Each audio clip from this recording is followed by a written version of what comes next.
I'm going to give you guys the latest on the next Jamie Grace album. It's been 6 years, y'all. 6 years.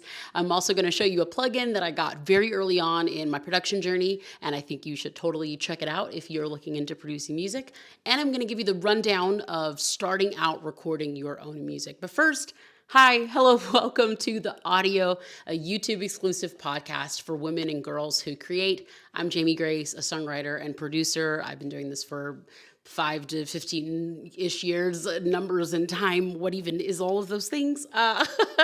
And I'm excited about today's episode. So this was actually from a comment on my last video. It was from Rochelle, but this is a pretty popular comment as well. So thank you, Rochelle, for bringing this to light about like what kind of gear should you be buying? It's one of those things that, just to be honest, like it can get a little overwhelming, and then it can also get a little, swiping the card friendly of like, I want that, because there's so much exciting here and I love it so much. So hopefully we can hold each other accountable and be intentional about the gear that we get. Not me though, I want it all. I'm just kidding. Well, I'm not kidding, but I do have accountability as well. My sister definitely keeps me in check. She's like, dude, no. So I can't wait to jump into that. Before we do, really quick, I just want to say, my next album will be released this year. I'm super excited about it. If you are a patron, if you are on my Patreon, which supports my music and this YouTube channel, then you have already heard a sneak peek of quite a bit of the songs. If you want to learn more about becoming a patron through Patreon, then check out the description box below. So let's jump into this. How do you record your own music? How do you produce your own music? Well, one of the main things that you're going to hear is DAW. And of course, in me and all of my hyper professionalism, I'm going to sit here and be like, what does DAW stand for? I'm pretty sure it's Digital Audio Workstation. I don't really spend a lot of time getting super like hyper caught up in knowing the official things like that, because once you have a DAW and once you kind of know what it means, you usually don't need to know like what it stands for. And I forget all the time. But it's basically like this software that you use to record your music. So you might have a phone that you can record your music on. If it's an iPhone, you probably have GarageBand. That's a DAW. You've probably heard of things like Pro Tools and Ableton. I think FL Studio is another one. My personal favorite is Logic Pro. I tried Pro Tools out for a little while, and it was not a good fit for me. I didn't have a good workflow in it. It was kind of confusing to me, but I'm glad that I at least know the basics of it, because I think it was worth trying. A lot of people will call Pro Tools like the industry standard. And okay, super cool. I think it's an awesome DAW, an awesome software. I like Logic. I also like Ableton Live for literal live purposes, live shows, which I haven't done those in a while because there was a pandemic that but Ableton Live is like a favorite of mine. I really like it. But Logic Pro for me, it's like, I love Apple like devices, right? And so I also love free stuff. And so when I would get my older sister's hand-me-downs of like her old laptop, you got GarageBand on it for free and you got iMovie on it for free. So being able to use that free software is just something that I always find magical. I do say like, oh, I love buying gear, blah, blah, blah, but I also love free stuff. I love free stuff so much, and especially when it's good free stuff. So using GarageBand was a really easy switch into Logic, and using iMovie was a really easy switch into Final Cut Pro, which is another I guess Apple software. No, it's not. I don't know. We're not unpacking that today. Anyways, you're going to need a DAW, something to record your music into, and I will leave links down below of how you can access different DAWs. From there, you're going to need some kind of way that you're recording your voice, or that you are recording your guitar or your piano. And the first thought that, we might have is a microphone. So this is a microphone that I actually haven't gotten to test the audio, but I love it because it's pink. I will oftentimes buy things for visual aesthetics because I like them for certain videos and things like that. A lot of you guys have picked up on the fact that I literally talk into a Game Boy. Well, yeah, I just clipped a boring microphone onto it because I'm not gonna not have something cute. So this is a microphone that has like a USB port that'll go directly into your computer. That is an option regardless of what kind of microphone you get. this is what you're going to need, or you're going to need a microphone. And then you can get things that go in front of the microphone called like a pop filter, which will be very beneficial and will really save you when you're doing like p and b, like certain sounds and s's, and when you're singing, certain lines with certain consonants and stuff like that, you're going to want something over the mic or in front of the microphone, and then also something around the microphone as well. Just to kind of help protect that sound and make sure it's not echoey and floating all over the place. There are a lot more videos out there that I think are a lot more engineer and tech friendly, that I think you guys would really enjoy watching other YouTubers talk about that stuff too. But if you'd ever like for me to go way more into detail about tracking a vocal, I definitely don't think that I'm the best of the best, but I would like to share what I know if you guys are interested in that. So just leave a comment. Of course, like I said, this one is USB, which would go directly into your computer, but you can also get something like an interface. And this is a very affordable interface. I've drawn all over it. I draw on most of my stuff. I put like stickers on everything. But basically what happens is you have a cord, an XLR cord, or a 1/4-inch cord if you're like tracking your guitar.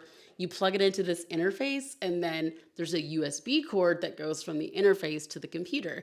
And so again, mentioning of the USB, you can either go mic straight to the computer, or if it's in your budget, you can use an interface to help carry that along a little bit easier.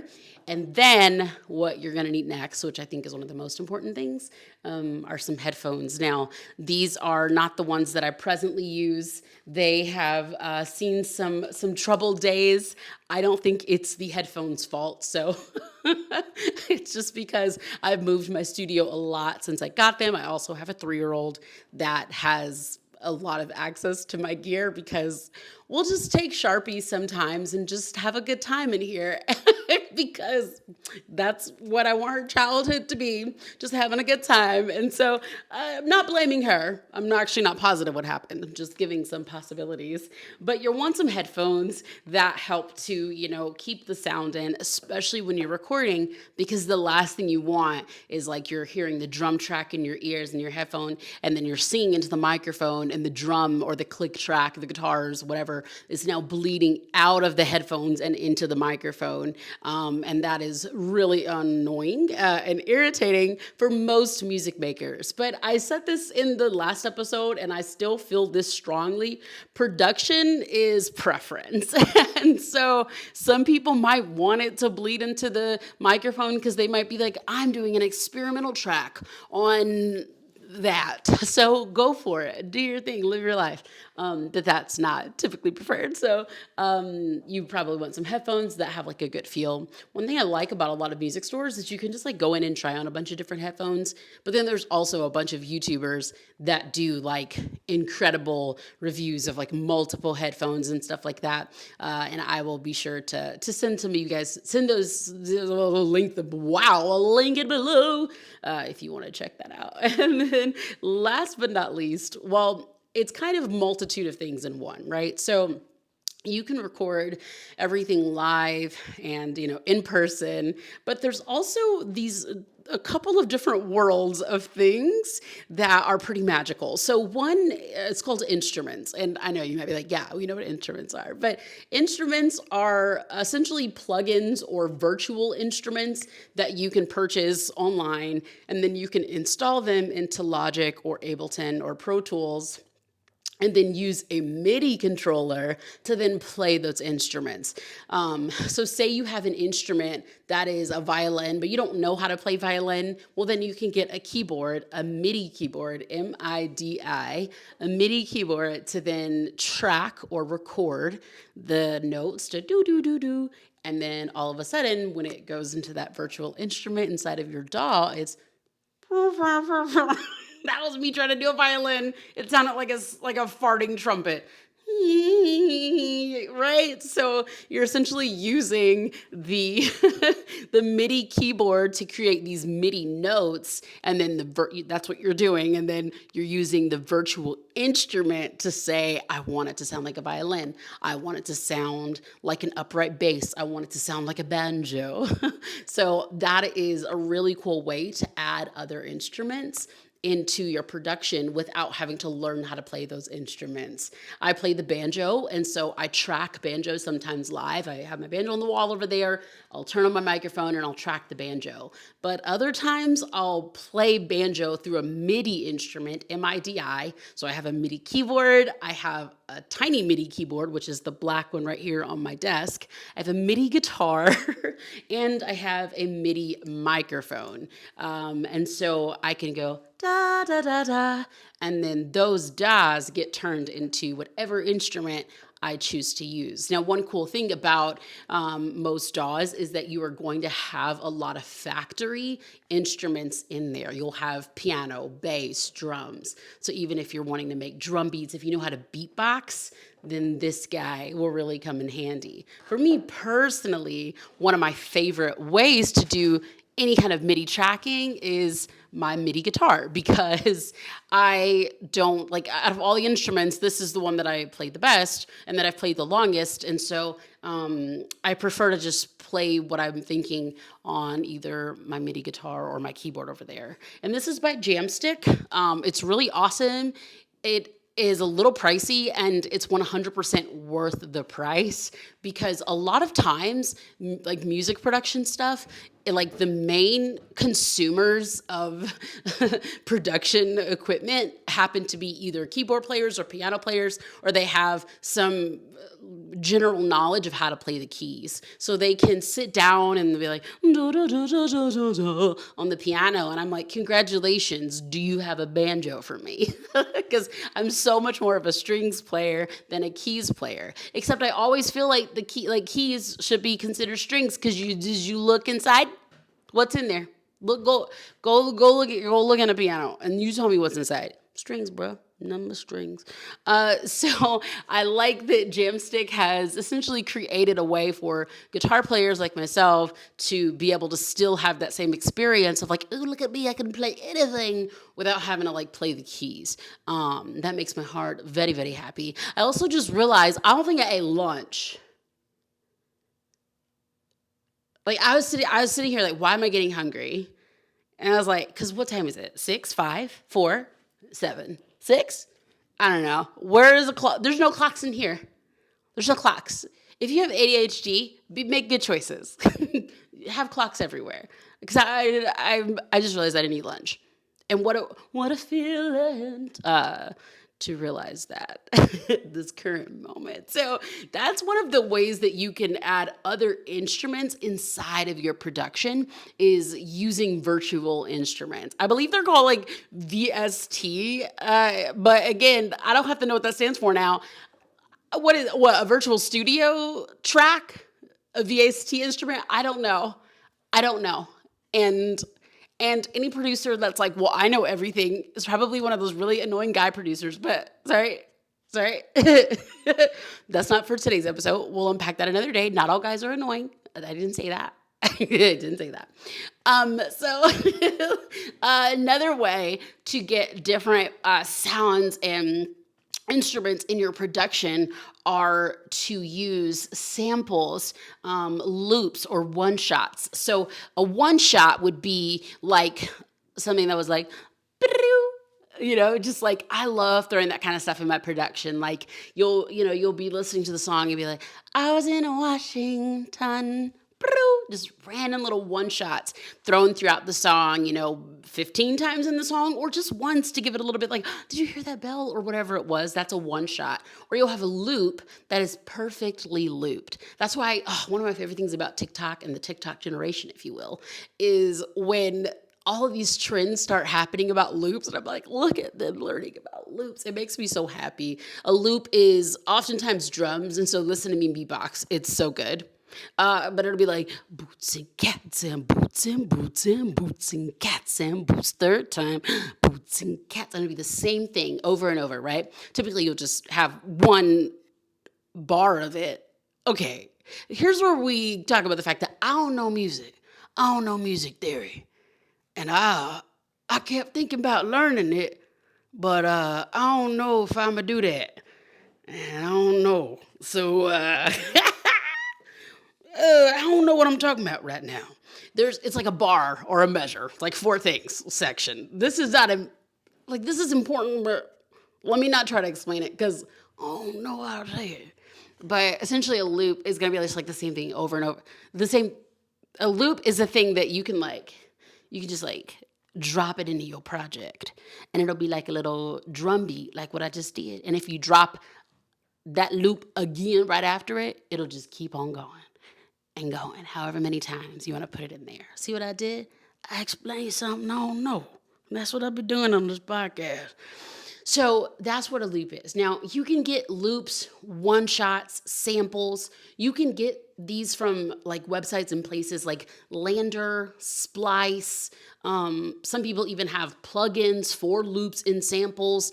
They're really cool. They're really beneficial tools. Now, here's the thing. You can technically produce a song without any of this gear and just grab a bunch of loops that are all the same BPM, beats per minute. Yes, I do know an acronym. You can technically make a song just grab a drum loop that's at 120, grab a bass loop that's at 120 in the key of C, grab a guitar loop that's at 120 in the key of C. All this for a $9.99 monthly subscription to one of these websites that does samples, right? You can technically do that. And I do think that that's a very beneficial way to start learning what loops are and what patterns are, and to get yourself familiar with what you like, what you don't like, how music makes you feel, what it makes you think of, et cetera, et cetera. I don't, however, think that you should ever make it a practice to exclusively use loops to then create original music. I think that in the production process, you want to always challenge yourself and push yourself and create original concepts and come up with things from virtual instruments and not only samples or loops.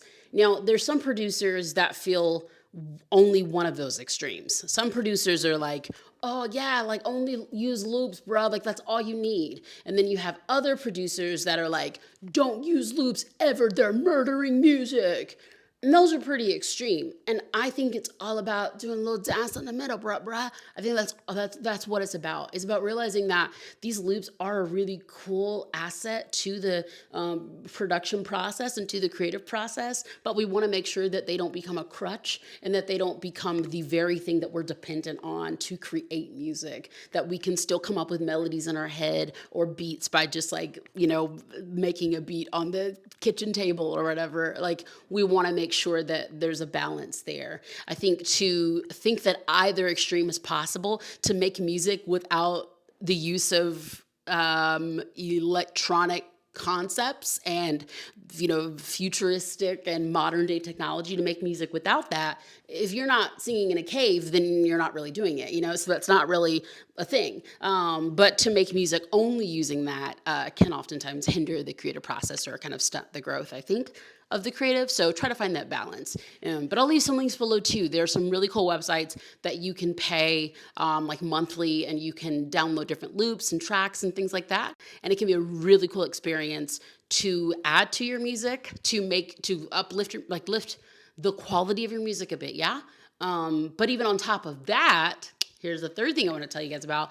There's things called plugins. Now, a plugin, I showed you one in the last episode. It's essentially let me just mansplain this to you guys. It's essentially like putting on like a different hat on each of your songs. Which hat am I gonna wear? A plugin's like an accessory to your outfit. So it's like a song without a plugin is like an outfit with no belt. And a song without a plugin is like an outfit without your earrings, You want to add some sort of accessory to the music. So I like to use this one plugin by Goodhertz, which is the one I'm going to show you guys. One of the first ones I ever got, a producer named Dibs. He did about half of my album 91. And he showed me a preset that Goodhertz has in this one plugin. And the preset is called Everything Closer. And it literally does that. It takes your vocal from sounding like this to sounding like this all of a sudden. It's just this really cool plugin that just brings the vocal a little bit closer. You also have plugins that enhance the bass.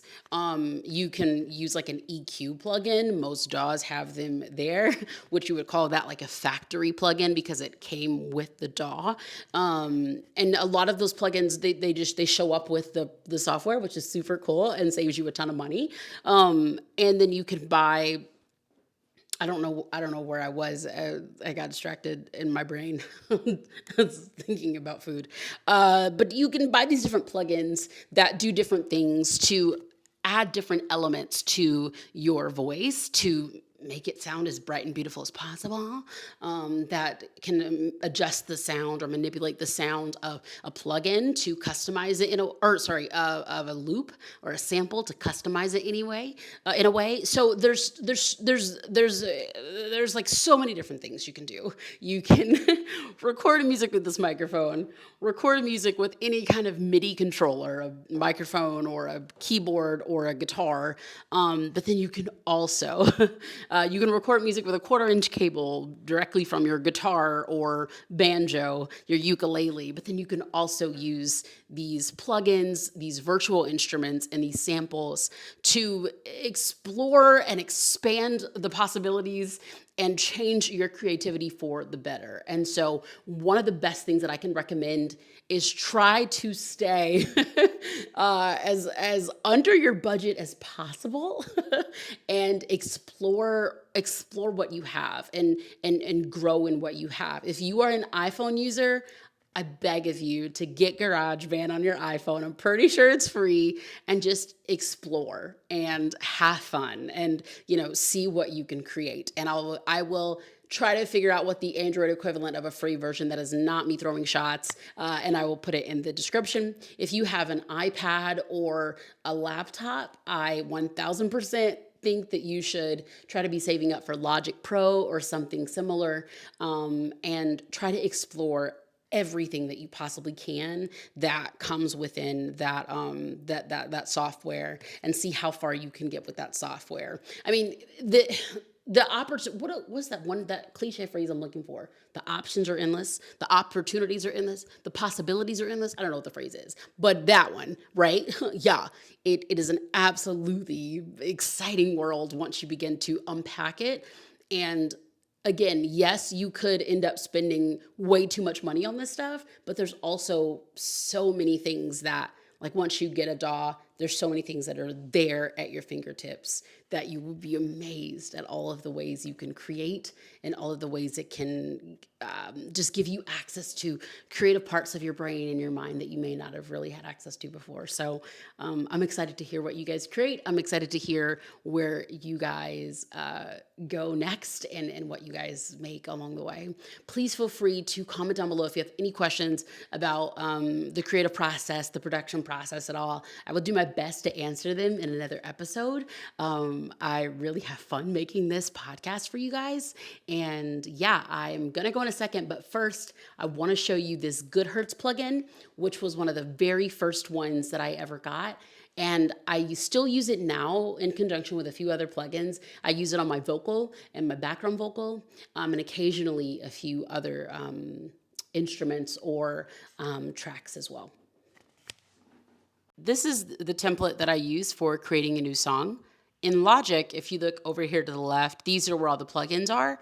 And because they're grayed out, that means that they're bypassed or turned off. So if I were to click these buttons, they'll be turned back on. But of course, I want to show you guys what this is like without any plugins. And also, if you look at my microphone, it does not have any type of like covering on it. And so that is not ideal, but I'm doing this for a reason, because I want you guys to see just how great this plugin can actually be. I was in Washington on a West Coast run. So that's just a basic little vocal.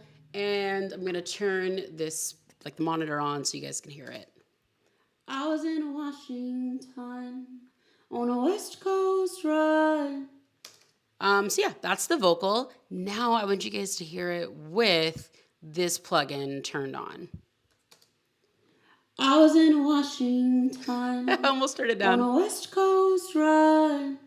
So this is the plugin, and then if you look right here where it says everything closer, that's the preset that I have. So there's tons of different presets on here. It has acoustic guitar bright, it has all these things under treble or bass if those are things you need to amplify. But I just absolutely love how this preset leaves my voice sounding so crisp. I literally jumped to turn it down for a second because I forgot like how how intense that is when you turn that plugin on. But again, let's just hear what it sounds like without the plugin. I was in Washington on a West Coast ride. And then with it, oh, wait, hold on, okay. I was in Washington on a West Coast ride. I absolutely love what this plugin does, and it was one of the very first ones that I ever had access to, and so I absolutely love using it, and I've been using it ever since 91 came out, and yeah, that was what, 6 years ago. So thank you guys for watching this video. Feel free to, let's chat it up in the comments. That was the lamest thing I've ever said. Feel free to let's chat it up. But thanks for watching. I'll talk to you later. Okay, bye.